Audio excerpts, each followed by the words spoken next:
So, first things first, guys, how are you? We're good. Very well. Nice to be here in Amsterdam. Yes. Good to have you. So, where I want to start with is, do you remember what kind of mindset the band was in after having toured for Nabuma Rubber Band? When you got off tour, kind of. The mindset, I guess, was nice to be home. Let's dive into the creative world and do some new songs. And be home, I think. Yeah, it was a bit of a relief because it was quite an extensive tour. Yeah. Long, and it was just good to be in a space where you didn't feel any pressure or had to go anywhere. Above all, yeah, you can just and make music as well. Absolutely. Because you mentioned the creativity. Is it a kind of a continuous cycle where you store up creative ideas on tour, and then once tour is over, you start kind of working on those ideas? The tours are kind of not so creative, rather than when we play. We're kind of creative in the process of playing the shows, and we'll try to kind of be productive and bring some equipment and do music. But mostly when we do stuff, it's when we come up with ideas, it's home in the studio in Gothenburg. I mean, obviously you kind of fantasize and think about music and listen to other music. And, So in between the tour then and kind of the creative aspect, the songwriting, did you take some time off just to clear your mind, or is it? Should I see that? Yeah, I think it's you have to. It's good. I mean, to have a small little holiday, and then you get back into the routine, because we are very much like Monday to Friday. Or like try to be, during office hours, go there to the studio, see what happens, and creativity is just about doing. I think just doing it. Okay. You can't really sit around and wait for it. You just have to do something. So can you take me through the first couple of days of kind of trying to work on a song or get an idea out? Yeah, I mean it's different every time.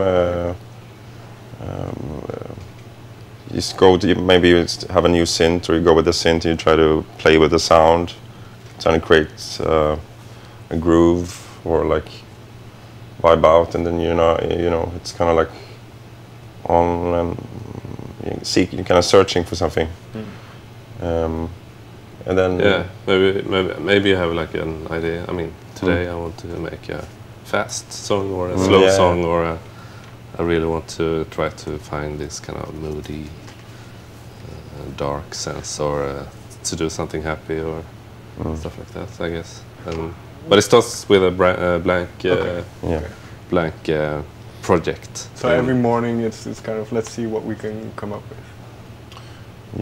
Yeah, or continue with something. I mean, and it can also be like sometimes concepts. Like, I mean, I remember after the first album, when we played live, we were like, I need some fast songs. So we're trying to make more faster songs.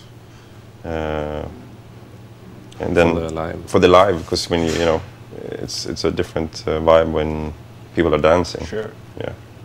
So sometimes there is idea of doing something different.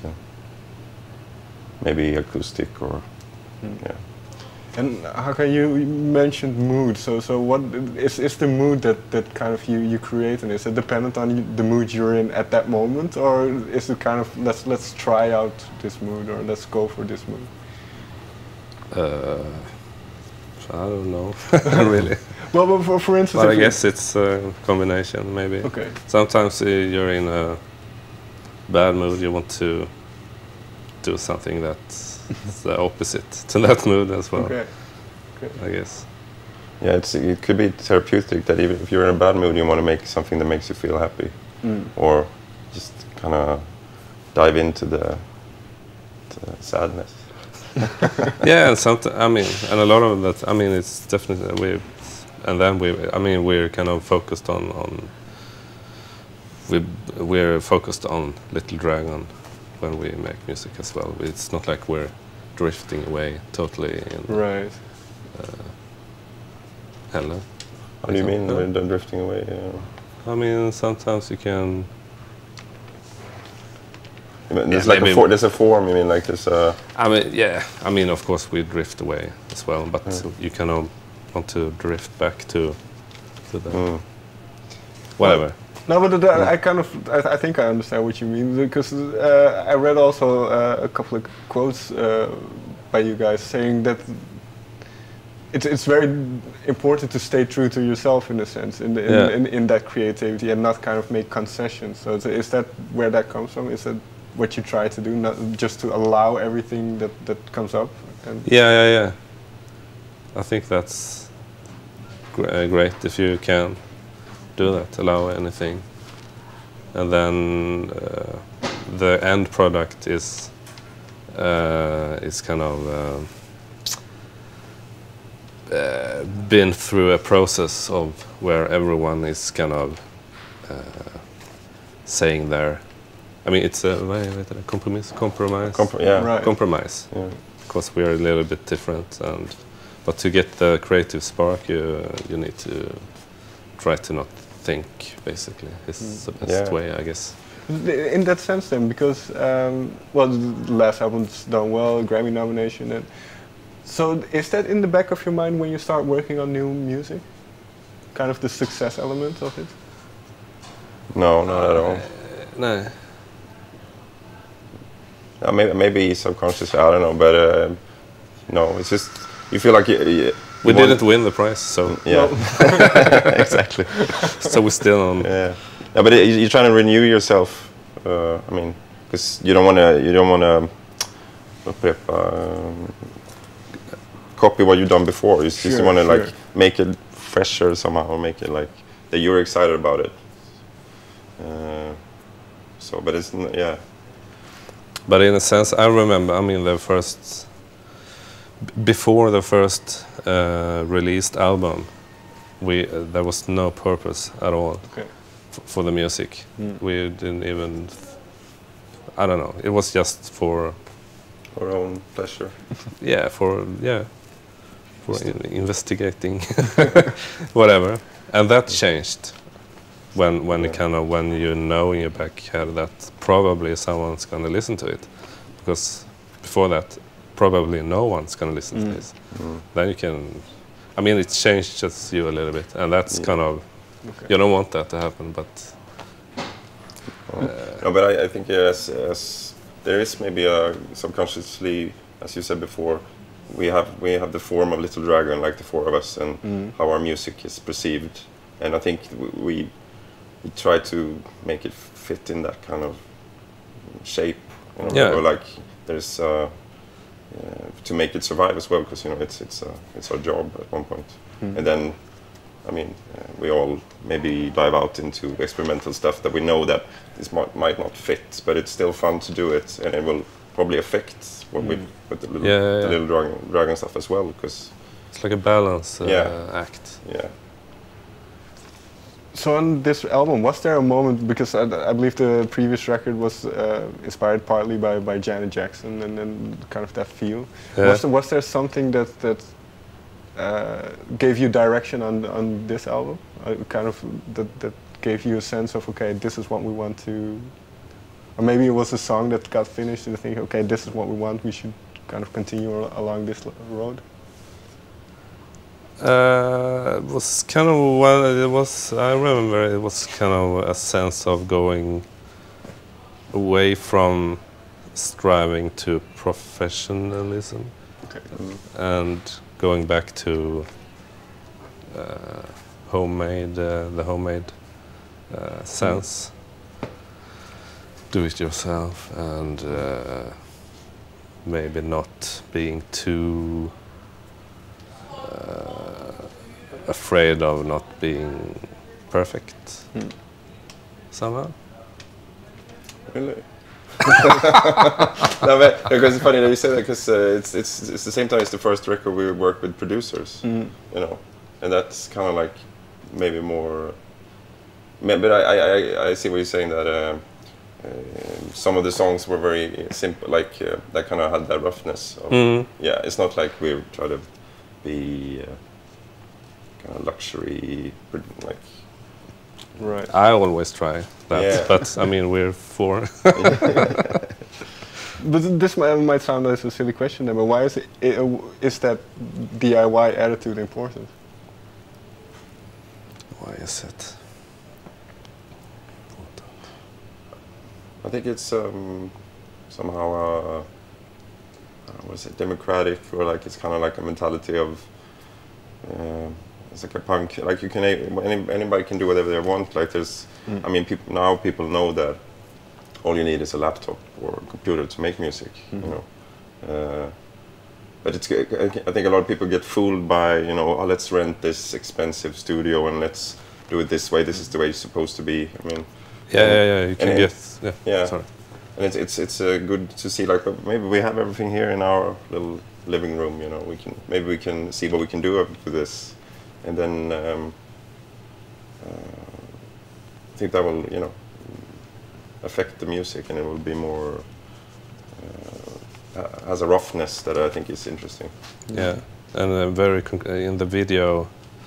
In Yeah, the videos, it's very concrete because we searched for someone in Gothenburg, not the well-known. We didn't try to get the LA kind of well-known, Right. Yeah. successful. Yeah, exactly. Yeah. So then we found Ossian, who made 3, 4 videos. videos, something, with from Gothenburg. Finally, then, because you mentioned the art, kind of the artistry around it, the artwork and the videos. Yeah. So obviously, music is kind of the main focus, I suppose. Yeah. But how important are these things? This aesthetic around it. How important is that? I think it's important for us for it to reflect what we're doing, kind of. And I mean, I know myself. It's when you look through records and stuff, is kind of like a gateway into like presenting something interesting. And it's I mean, it's such a like imaginary world of you know presenting images with music, or what we think, you know, would fit, or like Can expand the songs. Yeah. Kind of what they are and what they. Yeah. Well, in that sense, then, because I suppose music comes first, and then a video is thought of. Can the video change how you see the song, for you?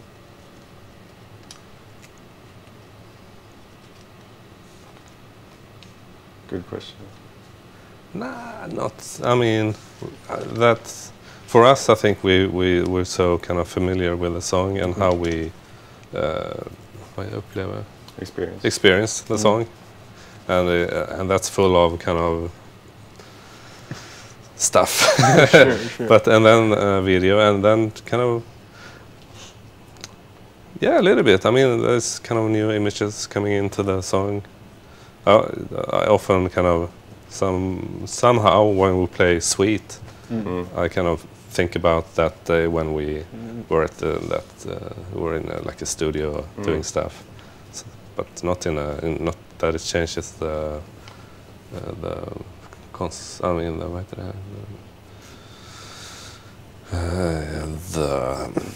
the vibe of the song. Doesn't affect the song so much. No, but you can feel. I mean, maybe afterwards that sometimes it's not maybe a great match always. Okay. No. Well, But for the perceiver, from the person outside our world, I guess it affects even more.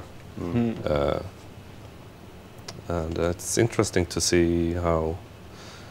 It's very fun to see how a little song in our studio kind of expands with a video, and then it kind of expands when people receive it and get like experiences from it, and then when we play it live, we see how people feel in this song. So it kind of grows even more, and it's like a journey. Yeah, but I used to realize that some videos can really mess up music. Yeah. I remember like when the Empire of the Sun, like when they're walking on a. I heard it on the radio, and we used to listen to it on the radio. It's like, oh, it's such a great song. And then when I saw the music video, I was like, shit, what is this? I mean, now later I think it's a fun video, but it wasn't what I kind of pictured hearing the song. Yeah. And I think that it's just fun. Yeah, you win some, lose some. Yeah. Last question then. You mentioned kind of that it keeps evolving, and then you play it live, and then people hear it, and then they have a certain reaction to it. So, what is one of the best reactions you heard from a fan about your music? The best reaction? Is there one that sticks out? Maybe a fan that came up to you and said something about the music, or? I mean, we've received some emails and stuff from. I remember from one guy from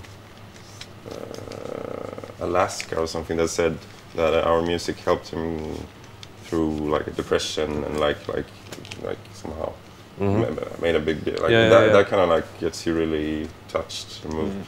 Yeah. But it can also be like I think we played in France and Eric talked to someone. There was like this guy standing like serious like this. Like he didn't look very like amused, and then after the show it was just like incredible. That's funny. Yeah. What? I think that's a good. That's excellent, guys. Thank you very much for your time. Thank you. All right. Cool. Thanks.